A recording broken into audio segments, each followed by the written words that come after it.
Today on the newscast, China's communist regime blasts Israel. Bibi vows to finish the job in Gaza despite international pressure. And we travel to the Israel-Lebanon border and talk to a local regional mayor who says the situation there must change as soon as possible. That's coming up.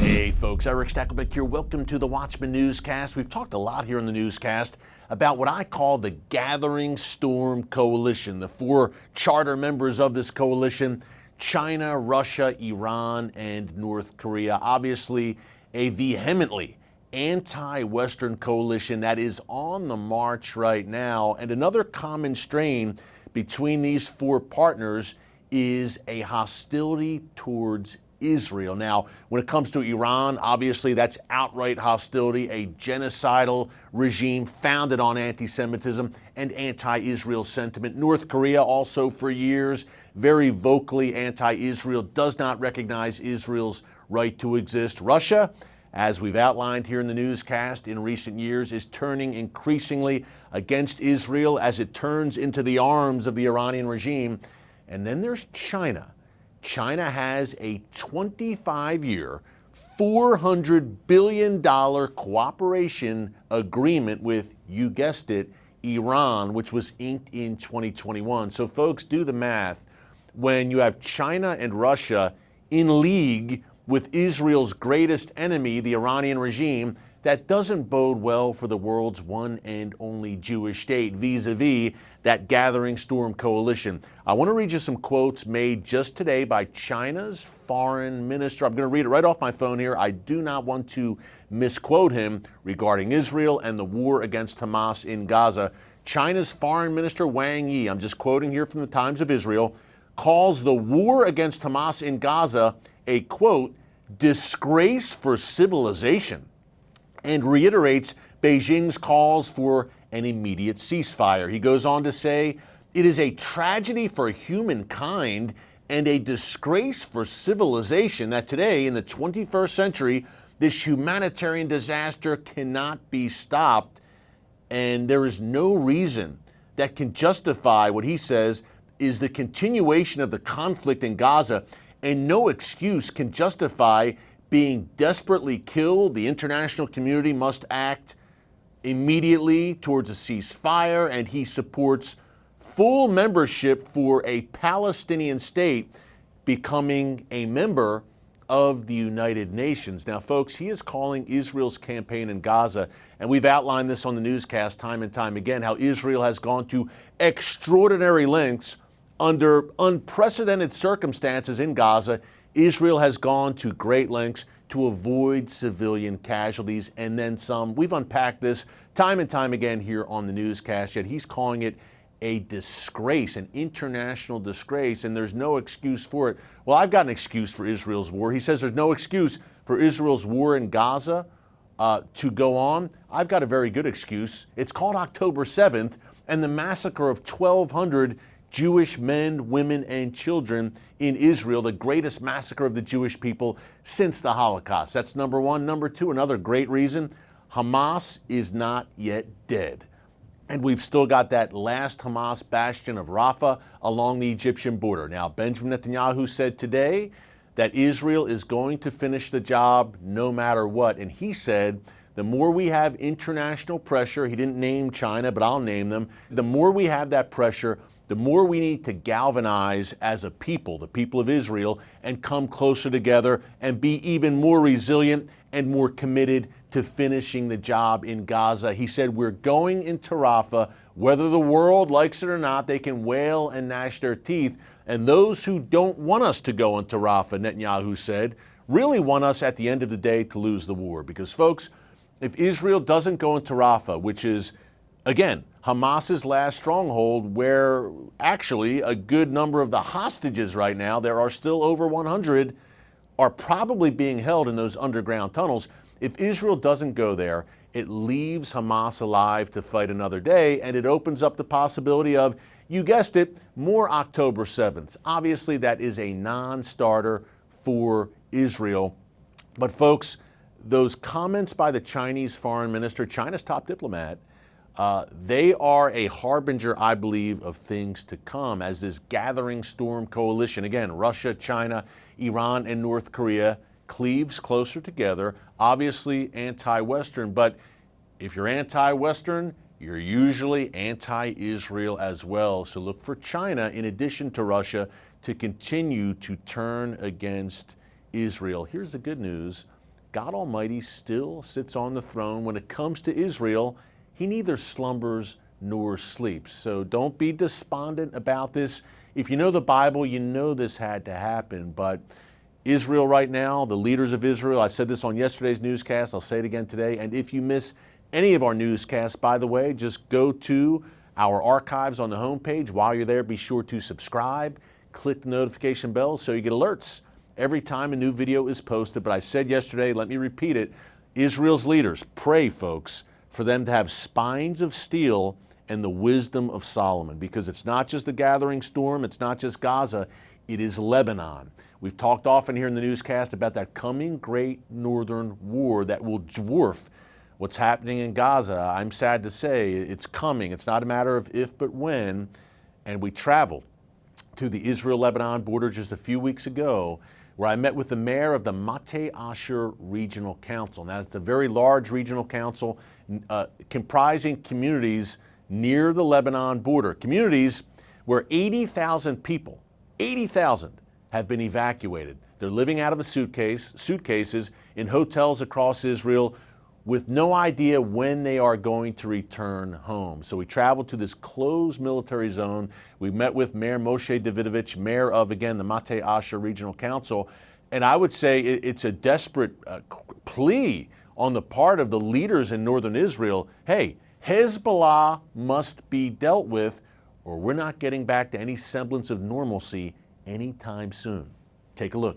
We are about 1 mile from Israel's border with Lebanon in the beautiful community of Mateh Asher. We're here with the mayor of the Mateh Asher Regional Council, Moshe Davidovich. Moshe, first of all, mayor, I should say, first of all, thank you so much for having us during this very difficult time for your community. First, tell us a bit about Mateh Asher, close to the Mediterranean, again, a beautiful community, but a tough time for you right now. You can see we are on the Galilee. All this area is green. The river are full of water. We see above us the Mediterranean Sea, that civilians and residents was proud to live here and to grow their children here. But now, as you can see, all of this kibbutz, Metzuba, we are in Metzuba kibbutz, it's empty. And you can hear just the wind. It's very sad to be in this situation. And how many people, Mayor, would usually be here? How many people live in this community? Exactly here in Metzuba there is 1,200 citizens, but all of the reason that we evacuated almost 8,000 citizens that going from their home in the Black Saturday. I ordered all the residents to evacuate for their home, to take the suitcase and go out, because we're afraid that the Hezbollah will attack us as the Hamas do in the Gaza Strip. So immediately, Mayor, after the October 7th massacre, you immediately said we need to evacuate. Yeah, I feel a very bad feeling that we can be in the situation like in Gaza Strip. And after a few days, the government decided to take a decision to take us, all the residents from the border till 2 miles from the border, to hotels all over the country. So you have your citizens, your people, they're spread out now throughout Israel. They've had to leave this beautiful area in northern Israel near the Lebanon border. And they don't know when they're coming back. Without knowing when they're supposed to get back. Till now, we are 120 days after the war was started. Until now, even the government and the Prime Minister can't answer us when they will back to their beautiful home. Not getting an answer from the government and not seeing the UN do what they're supposed to do and push Hezbollah back from the border. It seems that the only way for life to get back to some semblance of normal here in the north is for Israel to take decisive action against Hezbollah. What do you think? Yeah. So first of all, there is a decision 1701 of the UN. The resolution was that the Hezbollah supposed to be north the river of the Litani. So Which is how far from here? it's 40 kilometers from the border above us. Okay? So The border is right here, by the way. yeah, folks. the border is right here. So it's a difficult situation to say that we don't attack the tunnels. And as you see, you can see the fence from here that the IDF built. The Hezbollah attacked the fence in 7th of October and killed 2 officers that came to prevent terrorists to get into Israel. You can see all of this area. It was till the 7th of October a quiet and beautiful zone. Now all of this area is empty without of one of our residents. It can't go on, Mayor. It Yeah. can't go on. And we salute you for all your work, leading the way here, leading the conflict zone, communities here in the north. And you've been the point man dealing with the government. Hey, we're praying for you in the United States, our viewers around the world. Anything we can do, anything else you want to share that's on your heart during this very difficult time? We want all the world will know what's happened here. We look for peace and for quiet, and we pray for peace. There will be not peace with terrorism. Yeah, Mayor, as you said, refugees in their own country. Refugees. It's unsustainable, and it can't go on. And God willing, it won't go on. And with leaders like you here in the north, this beautiful region will be just fine going forward.